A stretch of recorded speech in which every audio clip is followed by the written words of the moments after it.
You know, a few years ago, I was at the Caesar's Palace in Las Vegas, Nevada. I went to see Frank Sinatra, one of my favorite singers, and his opening act. Frank Sinatra's opening act was a wonderful satire, gimmick, impressionist, actor, cartoonist. His name was David Frey.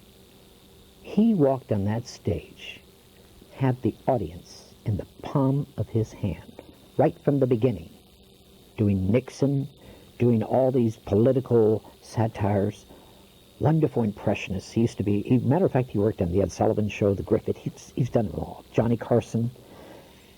David Frey, New York City, Brooklyn, grew up.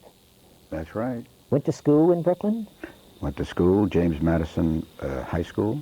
First impression you worked out, tried out with the kids was Edward G. Robinson, was it? Yeah, the usual. You start out with imitating imitators, really.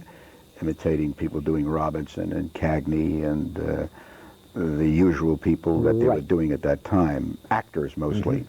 But when I realized and discovered you and found you was really not on the Frank Sinatra show in Vegas. I remembered you when you were in the Village, working a club in the Village. You were doing coffee shops in the Greenwich Village, like the Bitter Inn and a few others.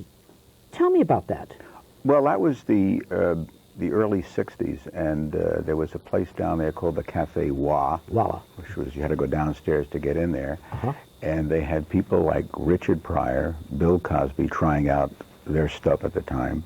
And that's really George Carlin and the giants of today. And that was really the beginning of that era of these great comics. Most of them started, and they would go uptown to the Improv, work the stuff out there on 44th Street. I'm sure you... Scott Friedman's place, of course. Scott Friedman's place. Of course. He still got his place, and many places around the country. Right, he moved to California. He's a great guy. And, yes, he did. And then one day I got discovered, some guy got sick at the Village Gate, and I went over, and I was doing Nixon at the time, and Bobby Kennedy and Bill Buckley. And it was something new at that time. Lyndon Johnson, of course. Right. The war was on, and so it was a perfect place because the anti-establishment people were all down in the Village. And the first night there, thank God, it went very well. And they kept me for 6 months. You were there 6 months. I remember your name hanging around there in the Village because I was at the Bonsoir, and I used to see David Frey making held over constantly. Your impressions, your impressions of Nixon at that time that's really the basic big thing, wasn't it? Well, Nixon was at that time? I did Johnson first. And that was went very well for me because at that time the war, he was the president, the war was on, and the people, and anything I did on Johnson, they went, and then later on, when Nixon became the president, I was fortunate that I had Nixon too. So it wasn't something I had to, suddenly come up with. I had it in my bag. And when I was by that time on the Carson show, and I segued from... What did you do on the Carson show? Which one did you do? I remember. Well, I did... You did a bunch of voices of stars. Well, I did... Go ahead. I did Lyndon Johnson, of course. My fellow Americans, I come here tonight with a heavy heart and a lot of indigestion. We must do something to beautify America, so I'm sending Lady Bird to Canada immediately, if not right now. Thank you. God bless you. And then I went right in. I went in and became Richard Milhouse Nixon, and that. That was an easy segue for me. I don't know about the country, but for me it was easy. And of course he was stuck with the war. I did the best I could, Skippy, I want you to know that. I did the best I could to get us out of there, but I got stuck. They got stuck, I got stuck, and eventually I really got stuck with that Watergate thing. I had nothing to do with it. No person erased the tapes. I want to go on record, if I may, as saying elves came into the middle of the night. No one knows about that. That's true. Right now, I'm running for president of heaven. This is not an easy thing for me to do. I'm up against Thomas Jefferson, who, as you know or may not know, Stippy, owned slaves. I am proud to say that I never owned a slave. Spiro Agnew was an indentured servant. I still have papers on it. And then I did him. You did a lot of the Politico. Why Politico, may I ask? Well, I had always done the actors, and when you do Gregory Peck, it's wonderful. You know, you can do a voice, and that magnificent voice, and he's still active at 80, and he's marvelous. But there's not many laughs. But when you do William Buckley Jr. and they stick your tongue out, and suddenly people are laughing. Electing Bob Dole is like pushing the pause button on your VCR, walking away for 4 years, and coming back, and absolutely nothing has changed. So Buckley was Has Buckley ever seen you do this? Buckley has seen me do it, and Buckley, I've sent him some tapes, and of all the people that I have ever had any dealings with of that nature, he has been the kindest and the most gentlemanly and the classiest, sent letters back thanking me. David Frey, let's get back to Nixon. When Nixon was alive, you did Nixon. Did he ever send you a letter saying something? Because you were the best Nixon. He sent me a letter, get out of town and take David Eisenhower with you. No, he actually, I got a little better at doing Nixon. When I first did him, I do him, I don't know if it showed now, but I got a little better at doing him. When I first did, I just, ranted. But I guess I learned, you practice. Is it David Frey practice to get these things constant? How do you psych yourself, like now, saying you're getting into these characters? I mean, you practice every day? I should practice every day, and I try to practice several times a week. If you really want to be a good impressionist, you have to practice. If you want to be a great one, you have to do it constantly. In the mirror? I think it was Chuck McCann, as you know, who's a great talent, said you got to do them inside the closets. You got to do them all day long. It's very tough to do not a few, but to do many. It's very tough. Because your voices are changing constant. Your attitudes are changing. I think it's the control of the vocal cords. Is that what it is? The toughest thing. To control your vocal cords, and you must, like a singer, I guess, music, you must control that, and it's not like doing one voice, it's doing, it's one thing to do 2 or 3 voices, another thing to do many, and I try to look a little bit like the people, so I try to get the physical, too. But yes, practice is important. Practice is gone. Sammy Davis Jr. had something to do with you because he was one of the best. Sammy Davis was one of the best. David Frey. Well, he was the greatest entertainer. He's the greatest entertainer I have ever seen. Me too. All around, and he was a great mimic. And I did listen to his record. He had a record out of it when I went to the University of Miami down in Florida, and I used to play the record and steal from him, naturally. Edward G. Robinson and James Cagney. And we did meet once, and he said to me, I just want you to know, David, that we have a lot in common. We're both short. We both do imitations, and I better put these glasses on, maybe it'll help, and we're both Jewish. So, peace, man. I'm up there with Dick, but I'm not hugging him anymore, I can tell you that right now. What kind of guy was Sammy Davis? I met him once, but you must have met him several times. I only met him in very casual, but never close to Sammy Davis, only in the sense of the thrill of meeting him and sitting down at one restaurant where we both got together. I was with a group, he was with a group. He was kind enough to come over. But just dazzling. Mimicry became like a... You worked for your dad when you got out of the college, and when you worked for your dad, he fired you because you were answering the phones. Tell me about the phones when you were working for your dad. Some company he owned, and... Anchor cleaning service. I was a salesman for him for an office cleaning service. I think it's a great story. Yeah, and I wasn't doing much business for him, and I figured if I could get on the phone as, now this is Edward G. Robinson. See, now you're going to use us. You understand that? We're going to send people around. You understand? And see that you use us. You see? You understand that, Buster? My dad I didn't know it. He heard that. My God, he says, come in the office here. If you've got to do imitations to sell, we want you out. And, if you want to be a mimic, go to Hollywood and get out of here. And that was it. Later on, he became my biggest fan. May he rest in peace. So you got fired and you went on to be a comedian, actually. Yes, thank God, because I made a little more money. Did you write your own material? Yes, I do. I've collaborated on, I was nominated for 3 comedy Grammys, which I'm very happy about. But I collaborated on several records of Nixon, which went very well. And I don't think I got the right count. But anyway, it should have been bigger than it was. But it was fun. And but when I write but I bought material, yeah. But then I find...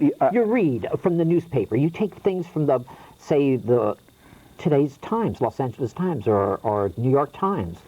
You find out what Clinton's doing, Dole's doing, and then you work around that. Is that what you do? Absolutely. I try to be what's called current, a topical current comedian. You know, not on the level of an Argus Hamilton or something like that, but on the level of a David Frey. And I try to pepper that into the mimicry as much as I can to give it life. Because if you don't have content, just getting up there and doing the imitations is not enough. But David, you do a lot of voiceovers too. A lot of voiceovers, cartoons. Cartoons, is very difficult. Well, you know, I don't really do cartoons. I have a call occasionally where they might want a Gerald Ford, or they might want a Jimmy Carter, or they might want someone like that, or a Dick Nixon. Or not many calls for Ford anymore. What's the favorite right now at the moment? I know Dole is running. Buchanan and all these people. I do Pat Buchanan. This is Pat Buchanan, the only true conservative in the race for the presidency. I'm against illegal aliens. However, I would welcome aliens from outer space, providing they were pro-life, white Anglo-Saxons who looked and sounded exactly like us. That's not asking too much. Where am I? Am I right? So he's a good character. I hope he stays around for a long time. But Dole is also... You're always looking for good characters. Impressionists are always looking for those kind of characters. Well, he's a good character. And Pearl is always good. You know, Larry, he's always on Larry. Larry, I don't want to run. I really don't. I wish someone else in my organization would run. I really don't want to run. I really don't want to run. But if I found someone in my organization running, I would shoot that SOB, because if I can't have it, no one else is going to get it. I get him quick. That's the way I am. But Dole is great. This is who am I? I know who I am. Robert Dole of Kansas. God bless America, and God bless Richard Nixon. I just wish he would have hung around a little while longer to endorse my run for the presidency. That's all I hope for. I mean, I was good to him while he was alive, just a teeny-weeny little bit longer. But God bless him, and God bless America. Give an old man a break, please. That's going to be the big one right there, Dole. I have a feeling Dole's going to... And Steve Forbes. Oh, Come on, Forbes, tell me about Steve Forbes. That man with the pop eyes. He would have been a good character. This is Steve Forbes, Mr. Charisma. At least my wife thinks I am. I never pretended to be anything in this race, but what I am, whatever I am, and I am whatever I am, a plain, simple schnook with $300 million. So that makes me a rich schnook. Thank you. I'll be back in the year 2000. Do you think he's going to come back in 2000? Probably. He has enough money.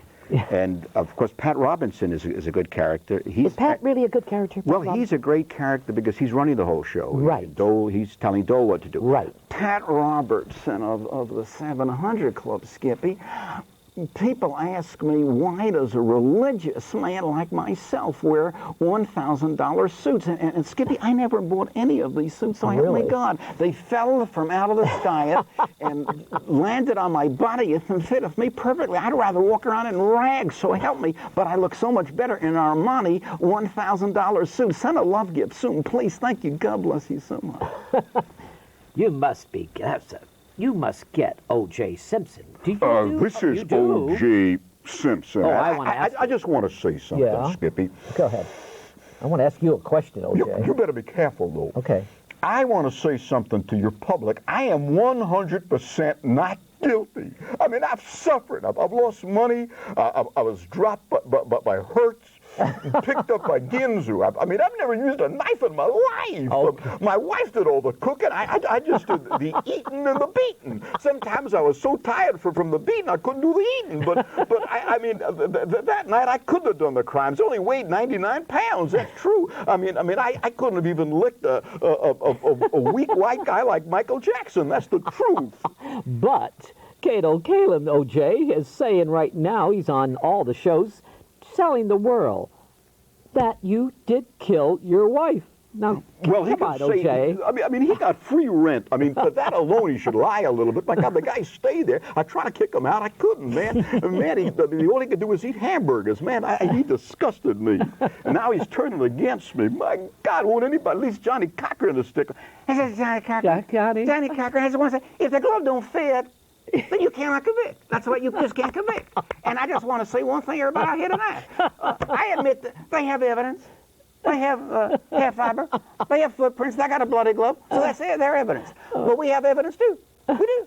We have 50,000 people, witnesses, who saw O.J. in the clear, running for a 90-yard touchdown. Have you ever seen Martha Clark? What's her name? Marsha Clark? Martha can be Martha. I don't care. We got off anyway. Marsha Clark running for 90 yards. I never did. So that's our defense. That's all. Thank you.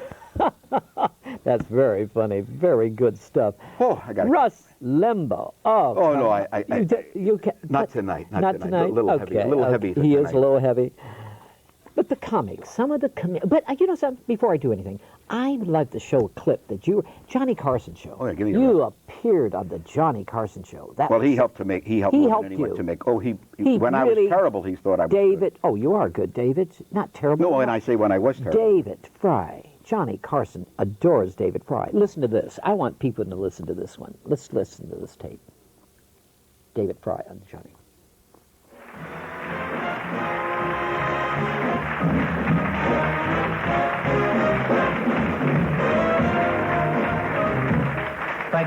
Thank you. As Johnny told you, I do impressions, and tonight we would like to, I was thinking it would be interesting to present some of these impressions in a different context. For instance, could you picture Gregory Peck as a newsman? It'd probably look something like this.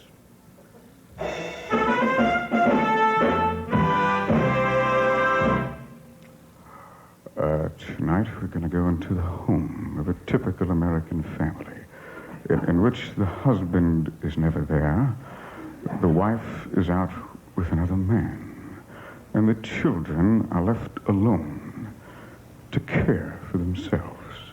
To me, this house is a very familiar scene. As a matter of fact, this house looks very familiar to me. Egads, it's my house. And now here's our weatherman, Richard Burton.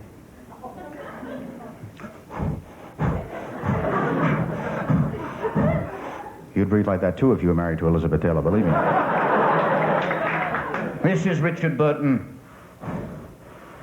The rain in Spain falls mainly in the plain.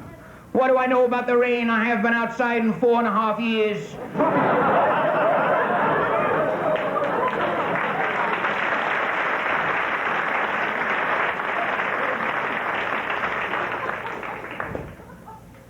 Now, here's our special reporter waiting for you, Rod Steiger.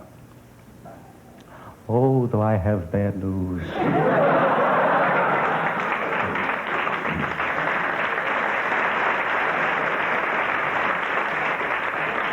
Oh, do I have terrible news. I've got such terrible news that that I'm not even going to tell you the terrible news. If you don't start to laugh back there pretty soon, I'm going to machine gun every one of you. You understand that? I'm only kidding. You're a wonderful group. And now, because you've been such a wonderful group, I'm going to bring you a man. I taught this man everything this man knows about acting. This man learned from me, Marlon Brando.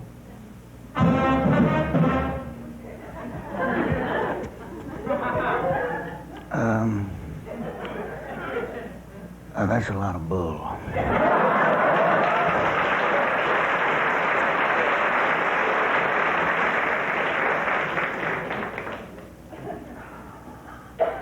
I'll never forget I'll never forget. I'll never forget.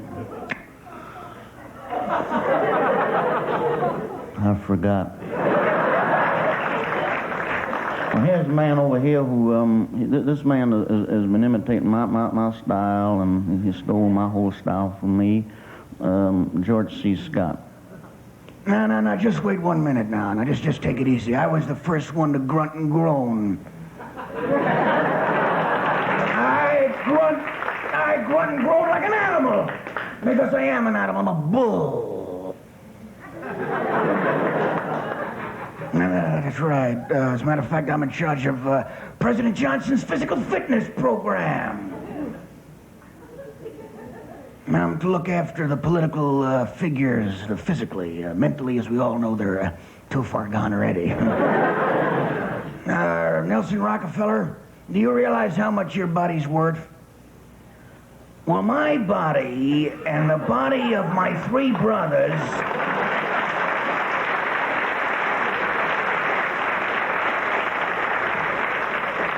is insured for 3 times the gross national product of the United States, Canada, Western Europe, and all the countries behind the Iron Curtain. And I want to say it's a great thrill to have run against Richard Nixon, Tricky Dicky, and I'm almost happy to get back to New York and to work on solving the smog problem. Because if I don't solve the smog problem pretty soon, I'm going to ruin my throat altogether.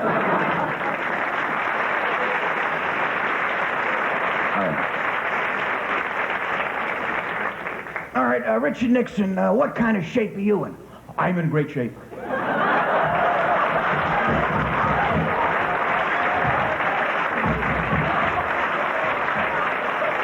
Bill Clinton, come on. Let's talk about Bill Clinton.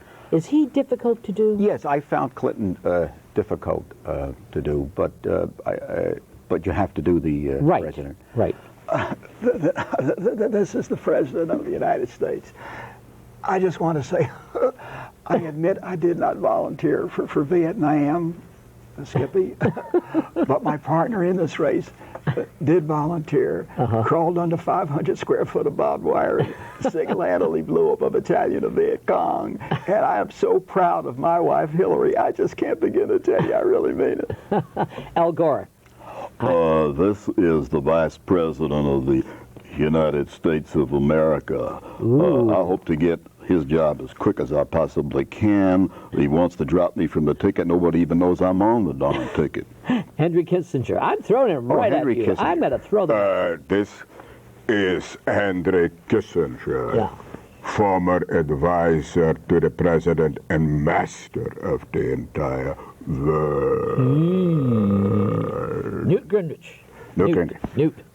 This is Newt Gingrich. This is Newt Gingrich. Nutsy to my friends and nutsy to my enemies, and I am Nutsy, and you'll first find it out very soon. Thank you very much.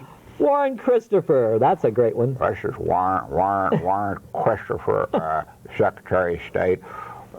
I know I look old and decrepit and run down, but I know what I'm doing. I had breakfast this morning with President Roosevelt. He assured me the Japanese will not bomb Pearl Harbor, so don't worry about a thing. Walter Cronkite loves you. Walter Cronkite. This is Walter Cronkite for CBS News. Get rid of Dan Rather, bring me back in. I'm still good, strong, and better than any one of them. Get rid of all of them. Thank you. Is Prince Charles going to get married? I wonder about Prince Charles. Prince Charles. Well, this is Prince Charles, and as you know, Skippy, Princess Diana has us by the jewels, and she keeps tugging on them. She wants everything. We have to cut up our credit cards before she owns Buckingham Palace. Jay Leno. Tell me Jay Leno, you know, just say that. I got a dozen Pakistani families living inside my jaw. I don't know what to do about it. You know, they're eating, they're sleeping, they're making love. It's driving me crazy. You really gonna help me? This is Dr. Kevorkian, and I'll get them out. I may have to kill you in the process. No, forget about anybody but you.